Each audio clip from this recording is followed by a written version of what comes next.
What's going on? This is Hoppe Hour. I am your host, Ryan Hoppe, and on the phone line, I'm going to get right to it. The one and only Mike McVay is on the show. What's going on, man?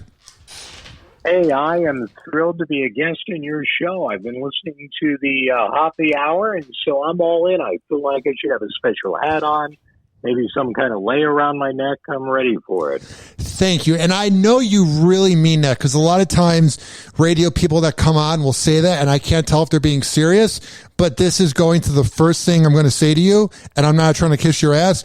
I've sent my work to probably, I can't even count how many people. I've reached out to countless people, and a lot of times they'll claim they'll get back to you, and they don't. And there's some radio executive, most of them, that I know they're busy, but I would prefer them to say that they don't have time. For example, one time I asked Man Cow if he'd want to come on, and he goes, no, I'm good. And I totally respected that. With you, Mike, every time I've ever hit you up, if I was trying to apply for a job or whatnot, and I know you do this to everybody, no one ever overlooks the fact how loyal you are, Mike. You get back to everybody. I truly appreciate it. Oh, thank you, man. Well, I appreciate that. I mean, my quick story about you is, and I don't know, how many years ago? Was it 6, 7, 8 years ago? I met you at a I believe it was 2014. 2014. So you're going to make me do math. So 7 years ago, I was at a morning show boot camp, and there was this real tall young kid who was being very polite, sitting with everybody, asking questions. And I love that. And particularly when I see a young person who wants to be in the audio medium, radio, podcasting, streaming, you name it, somebody who really wants to put in the hours and learn and listen and sit and talk to, the gray hairs like me. I'm happy to spend the time and do it, because that's a lot more than what most people do. Most people just want to roll out of bed and be a star and win American Idol and not put the time and energy in. And I saw you putting the time in, so I appreciate it. Now, you often hear, and I think it's kind of rubbing into the whole way people view Generation Z, but throughout the 2010s, you would hear radio people or people for any job say that millennials don't have any work ethic. And now it's kind of trickling into Generation Z as they're growing up. What has been your take over, let's say, the last 12 years since millennials and then Gen Z are now growing up? What is your take on their work ethic? Because you always hear mixed reviews about it anywhere you go. I don't agree with those people who bash the generation. I mean, I grew up in the Vietnam era, and there were slackers in my generation just as well. And as a matter of fact, a couple years ago, I received a recognition at a conference, and there had been a discussion earlier in the day about millennials and Gen Z, and they were saying negative things like that. And I said, man, I just see myself in those kids. I see my generation, because my parents said the same thing about us. And I've got a lot of evidence to the contrary, not only yourself, but Daniel Ann Standig, who is the CEO of a company called Futuri, started working at McVay Media when he was 18 years old. And today he's still in his early 30s and is CEO of a huge digital company.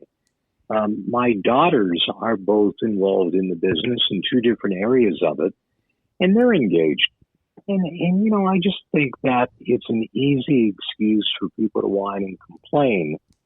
But if anything, you've got to admire the fact that younger people today have priorities that are bigger than just having a job. It's a more European type of mindset. In America, you're judged by the job you have. And the number of times that, I would have a dinner with someone who'd never met me before and didn't know what I do, and they ask what you do right away. And they're judging you that way. When you visit the United Kingdom or a lot of the European countries and you spend time talking to people, they're asking about your family, your children, what things you do. So, this is all my opinion. I'm not a social researcher, but I'm just telling you, I've not seen anything that scares me about the younger generation in that regard. Well, what I've noticed, going back to talking about like what type of job you have in a general conversation, my grandpa and then people, I don't go to church anymore, but all the older people at my church back in the day would say you don't talk about religion, sex, the election, and money, and just all those like taboo topics. And now it seems like whenever you're in a conversation, people will talk about how much money they have. They'll talk about their sex life. They'll either bash or applaud religion, and then they'll want to talk about Trump or Biden. And it just feels like you are right about, I haven't been to the United Kingdom, but it seems like they're not talking about all those topics and being in your face about it. They definitely do talk about, the politics. They're more polite in that they're not asking what they make financially. And I've sat, McVay Media has an associate consultant in Australia who's a good friend of mine. He's done a lot of work with me off and on over the years, named David Rogerson. And on one of his trips here to America to visit me, he had lunch with some other friends of ours. And when he came back, he said to me, there were some women sitting at the table next to me and we could overhear their conversation. And he said, we just wouldn't talk about those things in public that they were talking about. And I just wonder if social media isn't part of what's changed, meaning, on social media, you see people talking about all kinds of things and putting it out there. So maybe it's that, maybe it's reality shows, maybe it's, the fact that, we have a much more global world today.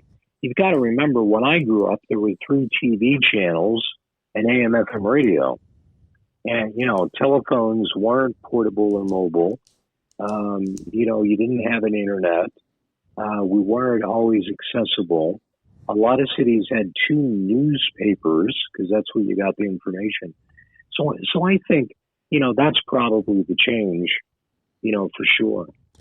Everybody talks about Howard, Wolfman Jack, I guess you could say Jerry Springer, all those like raunchy shows that were like the internet, before the internet. What were some other examples back in the day, 80s, 90s, of maybe names that people don't think of that were sort of innovative pre-YouTube and TikTok?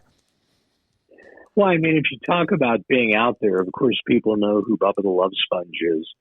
And, Bubba was an early adopter of shock radio.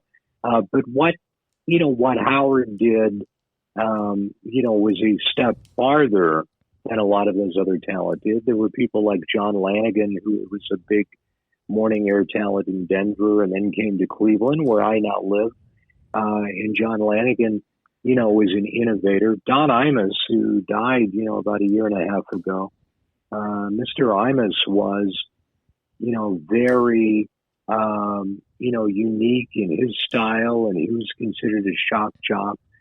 And again, the things that these people did are nothing compared to what you can hear on the internet today. But, in those days, it was over-the-air radio, and so you got in trouble for stuff. Opie and Anthony were quite trendsetters. But if you look at the other side of it, and you say not just being outrageous, but who were some of the great talent that created great shows? Machine Gun Kelly in Los Angeles was an amazing, I don't mean Machine Gun Kelly, the music artist today, but Machine Gun Kelly in Los Angeles in the 70s and 80s was somebody who could use theater of the mind and create great programming. Elvis Duran, who's a Today personality and still on Z100 in New York and syndicated from premieres, and amazing talent. I mean, there's a lot of people that continue to push the ball. What used to frustrate me would be when I see things on TV that people scream are new, and I look at it and go, well, that's a radio bit. Like James Corden, Carpool Karaoke, is amazing. I mean, he gets Paul McCartney, Elton John, Adele, amazing artists, but that's a radio show bit that just happened to be translated to television and works really well because of his talent in the guests. David Letterman was always famous for taking, radio type bits and turning them into, television humor. So there's a lot of people that have been trendsetters over the years. You know who I think gets too much credit for being trendsetters, going back to TV people taking away the attention of radio, is Impractical Jokers. I mean, every morning radio show ever, granted it was just through audio, but you would always have your intern back. I mean, Mancow did it. Eddie and Jobo did it in Chicago. Every market seemed to have it, where the wacky morning zoo would do the like man-to-man thing. And I feel like it's kind of like, it's hard to explain. Like, Impractical Jokers is great, don't get me wrong, but it's not the original. And I feel like a lot of people think they're the first ones. Oh, totally. Well, and again, it's what you come to know, right? I mean, so many radio shows had the Stunt Boy or the Magic Man or, Kellyanne in the Van, KVIL in Dallas, amazing morning talent, Ron Chapman, who was legendary, had a woman named Susie who was in a van. And so you're right, there was that connection to the street and being there, doing either stunts or getting people to decide who was going to win an election by the color of the donut they picked. Yeah. Well, and, for that title was probably funny, Well, going back to John Lanigan, my mom grew up listening to him in Cleveland, and she knew him when he was doing TV shows. And then all my mom's friends, when I worked in Cleveland radio, they all gushed and adored John Lanigan.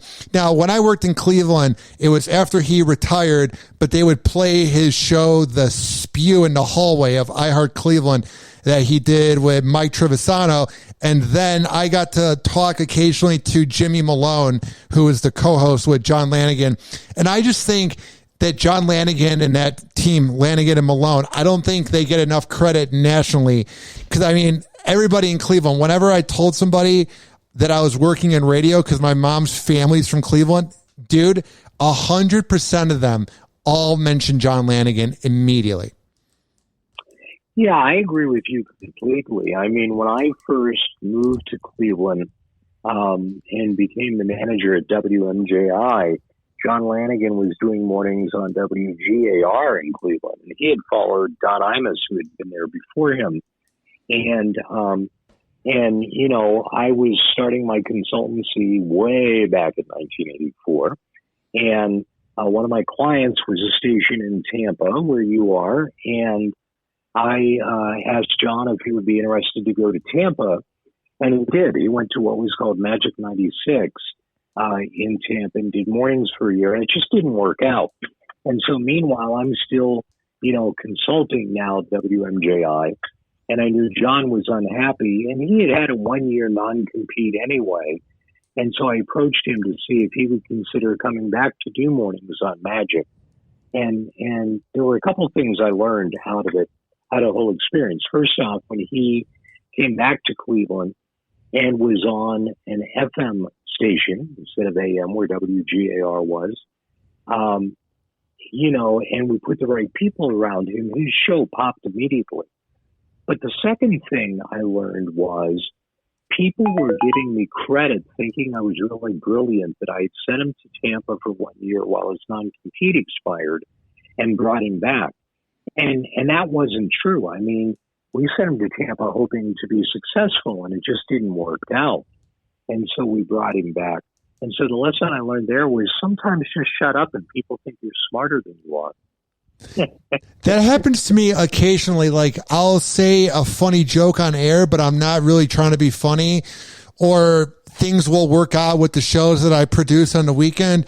And everyone's like, good job, Hoppe. I can't believe you did that. And I go, yeah, totally. It was not a coincidence whatsoever.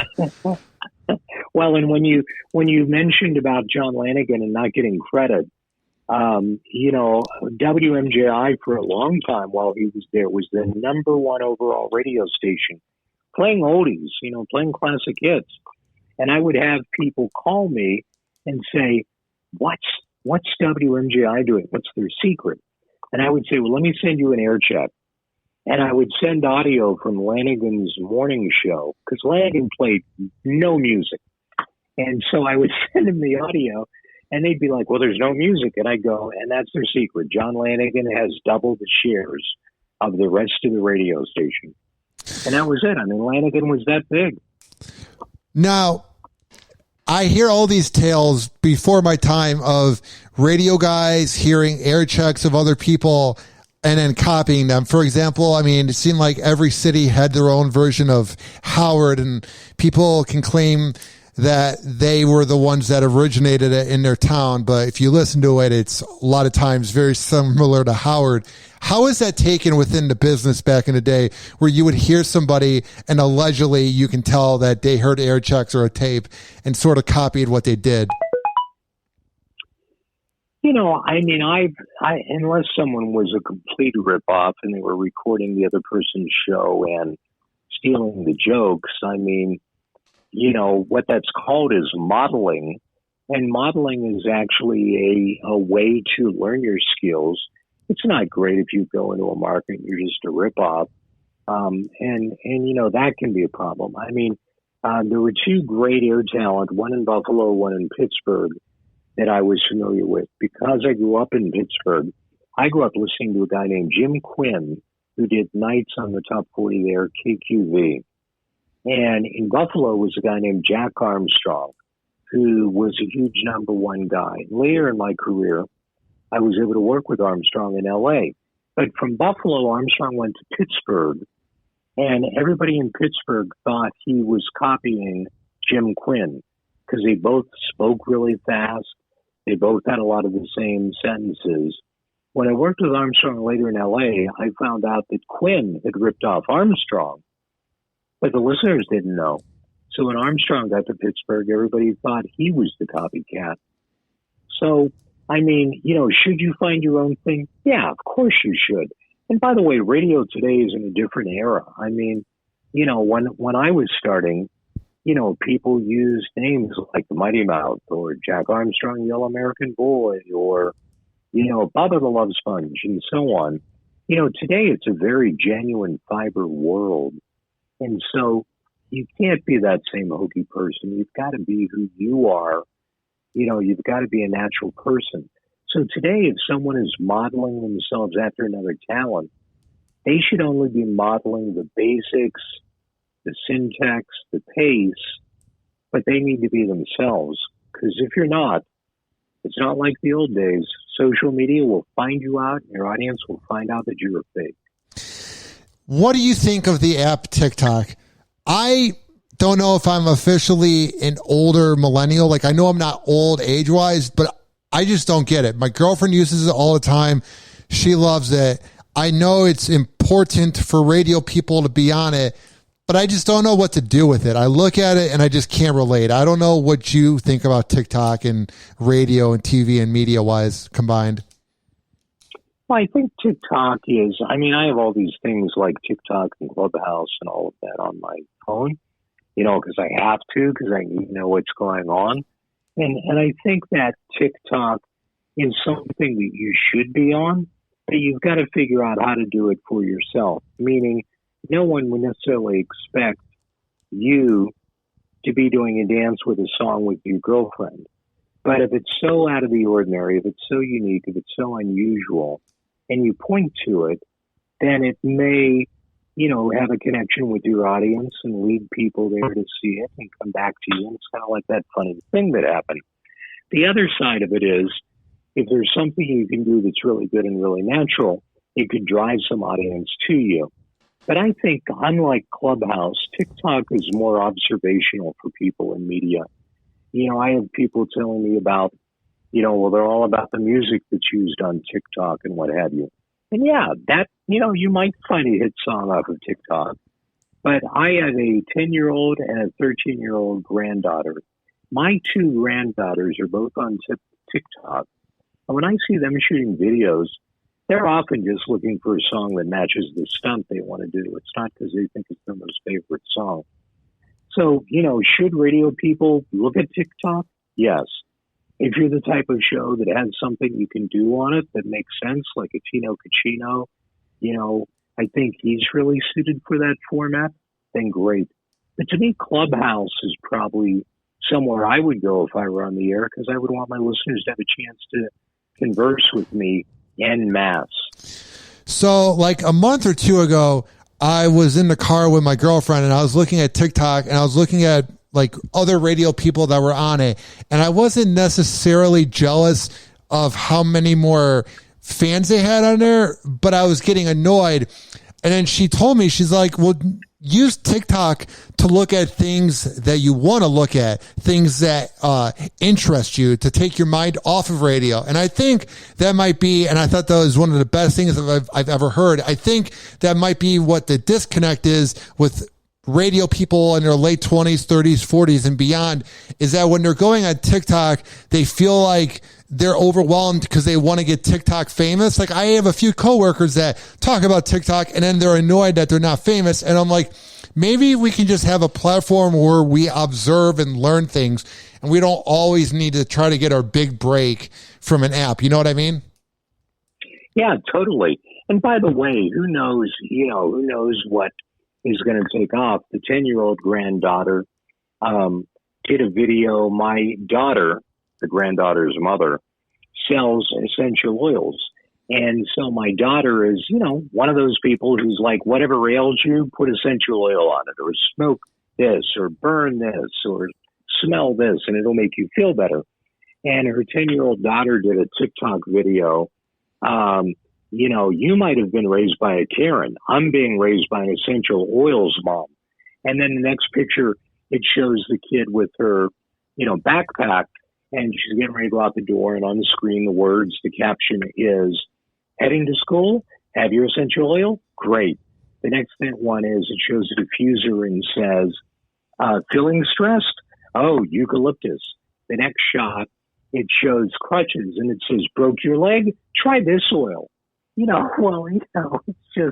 It's funny. Here's a 10-year-old making fun of her mother, and she got 50,000 views on this thing, which I know is nothing, but, it's just one of those things. For whatever reason, the humor in that piece took off. Now, separate sidebar, I'm teasing my 10-year-old granddaughter that she's an influencer now. It's funny, dude. When I was 10 to 18 years old before I graduated, I didn't have any of this. The most I had was early Facebook and then MySpace. So it's really bizarre. My girlfriend's cousin's daughter, like, the mom owns the company, but they sell like merchandise and candles and that, and they do excellent, dude. Like, they kick ass on there. Yeah. They do great on social media. And I'm like, I look at her, I'm like, she's this kick ass, independent female with an awesome mom. She's in 7th grade. And then I look back at what I did in 7th grade. I was like, dude, I was getting all D's and I just didn't care. It's like fascinating how they're sort of growing up at a greater pace, but at the same time, you can see how they're young on social media, if that makes sense. Oh, totally. And they're living it. But you are correct to say that, each generation is accelerating on their maturity, how they're growing up, the knowledge that's coming into them. And you have to wonder what's going to be next and what's going to be next. Smart speakers, look how new smart speakers are and how that's exploded over the last couple of years. It's always something. I was listening to a radio show and the co-host talked about how his kid looked at all his tapes that he had in his room from the radio show they produced, and his kid thought it was a Transformer toy. I never felt older at all. The idea, like, it's just like, if you're not born with it and you're born in the 2010s, you're not going to know what a tape is. And I was just mind blown by that. And they also didn't know what a dial tone was. All these things that seem like they were there forever, you forget they don't really exist anymore. Wow, I didn't even think about the dial tone thing. Isn't that fascinating? Yeah. And think about, who has home phones anymore? Whenever I apply for, I don't know what I would have applied for recently where I would have had to put in my home phone. But when you're applying for a job or whatnot and it says home phone and cell phone, I literally just put in my cell phone and my home phone. I don't even know why they ask for it. I just always give them the same number. Yeah, I usually leave the home phone empty. The cell phone's the only thing I have. I know we have a phone line. We still have a phone line in our house, but there's no phones around. To hear it, And I asked my wife, I said, why do we have this phone bill? And it's for the security system. I guess the security system has to have a hardline phone line or something. Now, have you ever lived in a warm climate? Because I know you live in Cleveland, and I lived there briefly for about 2 seconds. So I was there during the bitter winter of 2015. So how do you deal with the cold weather? And did you ever live in a warm climate? Yeah, I mean, I've lived all over the place. I've done what a lot of us do in this business. I grew up in Pittsburgh, started on the air there, was a program director, morning man in Wheeling, West Virginia, and lived in Charleston, West Virginia, then Louisville, Kentucky, and then Los Angeles. And then I went to Mobile, Alabama for my first general manager job, and which was the longest year of my life. No offense to anyone listening in Mobile. And then I moved back to Cleveland. My wife is from this area, and so, we wanted to come back here to raise kids. And I just ended up staying. I never thought that I would be here, 30-some years, 40 years, I guess now. I thought I would be here a couple years and move somewhere warm again. When you say, how do you deal with it? This past winter, because of the pandemic, is the first winter I've been here the entire winter in years. We've always had kind of another place somewhere. And so when I was working for Cumulus Westwood One, we had a condo in Atlanta. And so that's where I spent most of my time. And we just had other places along the way that were somewhere warm I could escape. But it was a nice winter. It wasn't bad. And when you don't have to go out in it, it seems a lot better. What was the first day like for you during the quarantine? For me, I remember I was living in a small house. It was like just one room in this bad neighborhood, and I had been there for 5 years, and I just moved out 2 months ago. And I just remember thinking, oh my God, I can't really leave here. What was the experience like for you? Like, 'cause it was around this time last year when you realized that we weren't going to be leaving our house. Yeah, it was March 13, and I mean, the point you make is good. And my condo in Atlanta, is a small 2-bedroom condo. And the house here in Ohio is a larger house and has multiple bedrooms. And I flew from Atlanta to Cleveland on March 13, thinking I was going to be here for the weekend. And on Monday, March 16, fly to Chicago and visit the radio station there for Cumulus, WKQX and LSFM and AM. And on that Sunday, the 15th of March, Troy Hansen, the ops manager there, called me and said, hey, somebody in the building, now catch this, he goes, somebody in the building has COVID, so let's postpone your visit by a week or two. and of course, I'm still here. I literally didn't leave. I mean, I go outside in the yard and what have you, but I didn't leave until July 17, 2020. By that point, I'd said to my wife, I would call down to Atlanta to see what was going on. And the building management would say, well, the pool's closed, the gymnasium's closed, you can't come through the lobby, just, park your car and go straight up to your floor. No more than 2 people on the elevator at a time. And so I said to my wife, okay, I'm flying down to Atlanta. I'm going to find a moving company. We're getting rid of Atlanta. And so I literally flew there on the 17th of July, spent 10 days, found a mover, had them pack everything up. And then I drove my car that was there back up here. And that's been it. And so for me, it was kind of that experience you said. I never, planned to be here for a year or more. Yeah. It just was amazing. Now I got to tell you, though, I've had the first shot of the vaccine. I get the second shot coming up in a couple weeks. And the minute that I got the first shot scheduled, the sun came out, the birds started to sing, life felt better. It is funny how when things like that happen, like good things happen after you have to wait, you begin to go outside, and it's like that scene in any movie where you begin to smell the roses more, if that makes sense. Because I definitely know what you mean about getting the first COVID shot and then you see the sun. But also when you're living in Cleveland, when the sun comes out, it's like a great moment. It is. People don't believe me that I tell them when I was first gonna move here after having lived in Los Angeles, and even though my wife is from the area, I'd never lived here, and I'm looking at Places Rated Almanac, and it says sunny days 19.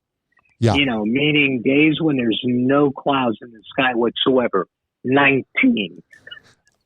I am not trying to brag at all or whatnot, but the most surreal moment of my life was when I moved out of Cleveland and I was driving down. I drove to Florida and I got to Georgia, and I remember I was pumping my gas. I was like, well, it's a little nicer out. It's a little cloudy.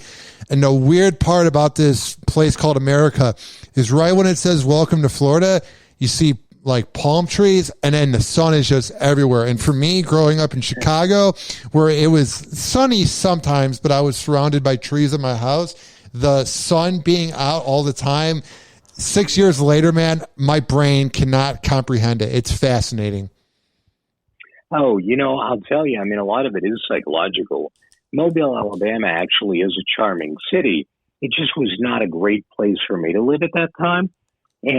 But I used to, if anyone who knows the geography, Mobile, Alabama is maybe 12 to 15 miles from the Florida state line, and you're only about 45 minutes from Pensacola, which is across the line.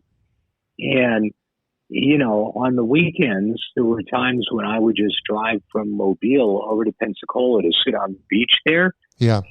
Just because, like you said, seeing that sign, it says, welcome to Florida. Suddenly my world changed and I wasn't in Alabama, But there's also this really bizarre thing. It's this human behavior in Florida. I don't even know how to explain it. It's selfish, but it's endearingly selfish because they don't know that they're being selfish. So you kind of just excuse it and ignore it. But then when you go back to the Midwest and you're around a Midwest charm, you realize that people in Florida are selfish.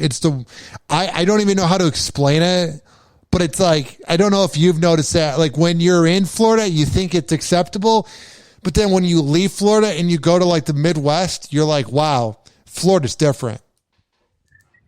Yeah, I definitely noticed it's different. I don't know if I've noticed that much, but I've never lived there. When you live there, as you know, it's very different than, being there for a couple weeks on vacation at a time. Well, the thing is the jaywalking, the amount of jaywalkers we have, and then people on the news getting hit by the news, or getting hit by a car and it makes the news. In Illinois, in my suburb, we literally walked to the red light and then it would cross properly. And it's just little things like that. Or you wait for the white little human character on the sign so that you can cross the road. And people in Florida think that the orange hand, when it's counting down 987, they think that's how many seconds they have until they have to cross the road. It's things like that where you're you're just when you're dude, my current girlfriend doesn't think that, but my last two girlfriends literally were no, it means you have 7, 6, 5, 4 more seconds to cross. I'm and then I'm beginning to wonder if I paid attention at the DMV. It's just Florida, dude. Florida goes by its own rules, man. It's just it's a trip. Yeah. Well, I see the TV and you see spring break and everything, and you wouldn't know there's a pandemic. That's for sure. It's weird for me. So I never really went out. I went to an occasional bar in May, June, July, but I would wear my mask. And I'm saying that, seriously, I never went to a packed bar. I would go to a dive bar, sit in the corner and leave just to get out of the house. I did everything right. And I ended up getting COVID from a coworker. I have an idea of who it is, and they have side jobs where they're out and about. And it was it was just weird because it was all these idiots are not wearing masks, going to Ybor City, getting blackout drunk. And here I am doing all the right things. And then I got COVID. It was a very fascinating thing. Yeah. That's happened to so many people. I was talking to a young singer that I'm working on a project with. She's in Nashville, but she's from Canada. And so she's from Thunder Bay, Canada. And she was talking about, living in Nashville. And she said, and I said, man, I drove through Nashville not long ago because one of my kids lives there. And I said, I was shocked at the number of people walking around with their masks down around their chin or around their neck. And she was like, yeah, I know. She said, but can I tell you, I've been here for a year. I went back at Christmas time to visit my family in Thunder Bay, Ontario, and got COVID. And so you just don't know. I mean, you just don't know where it's going to hit you, what it's going to be. But knock on wood, I've been lucky. I haven't had it. Nobody that's a direct member of my family has had it. So we're lucky. Now, does that client express if her family or herself have any specific opinions about America? Because I interviewed Humble Howard, who's from the Humble and Fred show, which I somehow found 10 years ago, and they're like the Opie and Anthony of Ontario, Toronto. And I had Howard on probably a month ago, and it was a 38-minute interview. And about 28 minutes of it was just him giving his opinion on America. And I never felt more humble. Like, I did not know that Canadians looked down on America, literally and figuratively. Yeah, I think so. I mean, Howard Glassman, I worked with when I consulted CJEZ in Toronto, and he was there. And he's a stand-up comic and television personality, as well as being a big-time morning talent. And he's really pretty amazing. But his opinion's not unique. I think a lot of, Canadians look at America, and there's two parts to it, right? One part of it is there's a certain jealousy that creates, a jealousy that creates kind of a vindictiveness feeling. And so there's a little bit of that. But then there's also a lot of, they're more like the United Kingdom because they're part of the Commonwealth and how they were raised. And so are generally more polite. They're generally, very proud of those things they have. I really like Canada. I think, Canada's a pretty amazing state. I mean, they've, got some pretty dynamic, things in their nation, like their health program. And despite, people who go, well, that's socialist. It's not. They're making sure everybody has health insurance. There's a lot of positive things, that they have like that. But, I don't know how badly Howard dressed her down. Any Canadian I've been around has actually been pretty polite and not hateful or hurtful. He wasn't hateful. He was just very opinionated. I feel like it was his chance to speak to Americans about what he thought. It was nothing bad, but I definitely left the phone call going, wow, that might be how a lot of them feel about us. I think a lot of people in a lot of countries feel that way. You heard before the ugly American. My wife and I have traveled pretty extensively around the world, and you always hear, well, the French are rude. We never had a bad experience in France, and we've probably been to Paris 4 times and other parts of their country a couple times, and have never felt that the French were rude.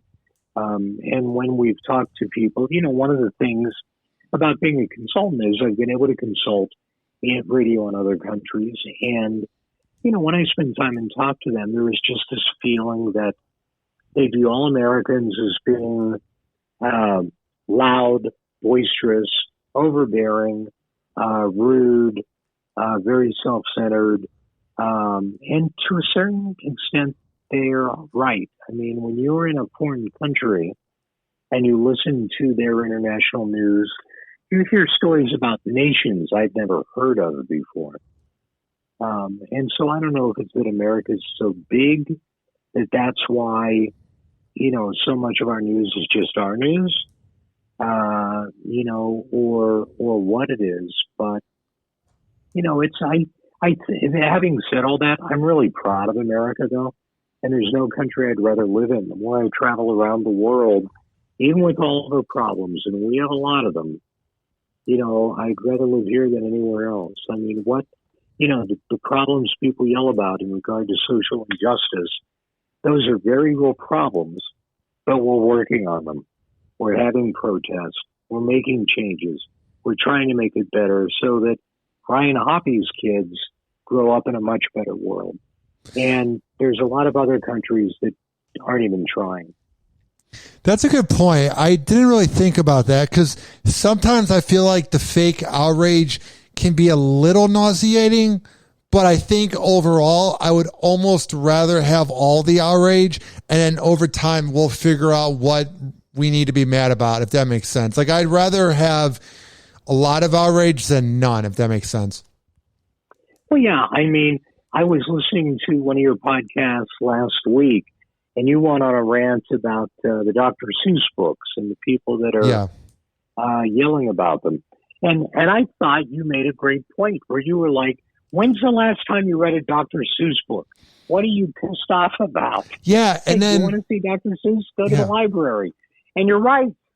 Well, it's not just that. It was the and I hate saying fake news, but it was like fake news where I'm seeing all the, because I add every single listener, which is a blessing and a curse, on social media, only on Facebook, because I don't want to follow them all back on Twitter. But on Facebook, I'll add everybody.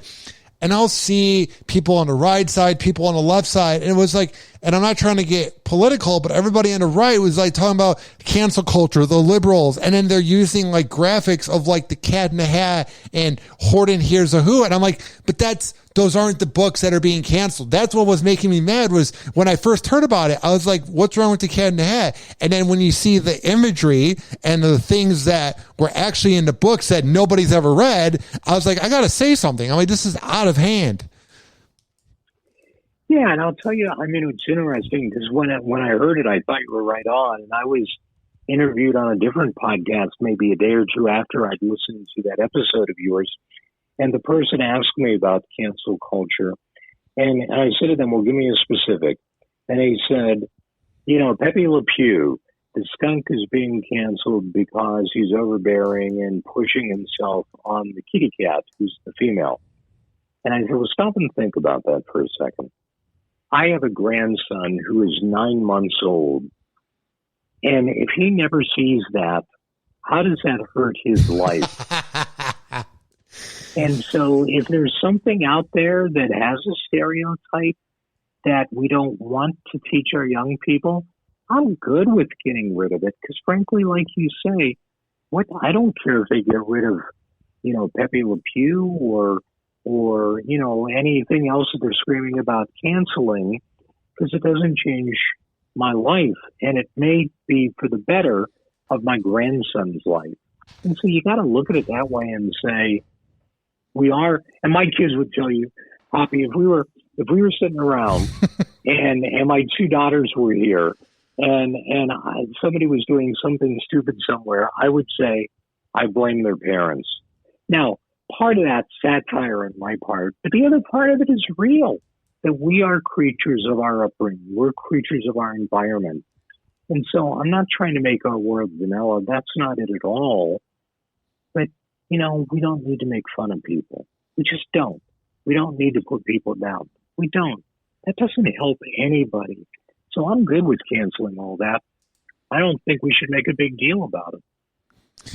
I agree. I just think those examples do need to be canceled. I can't think of one that shouldn't have been canceled, but my thing is I just don't want it to be where it feels like every day something needs to be canceled. You know what I mean? I want to be we went a week or two without it. For example, back 7 years ago, Paula Dean, the guy that owned the Clippers, yes, it should be canceled. Yes, the Looney Tunes cartoon and those Dr. Seuss books should be canceled. But I feel like it's becoming a hobby where people just want to cancel. And it's like, why don't you go outside and look at the sun?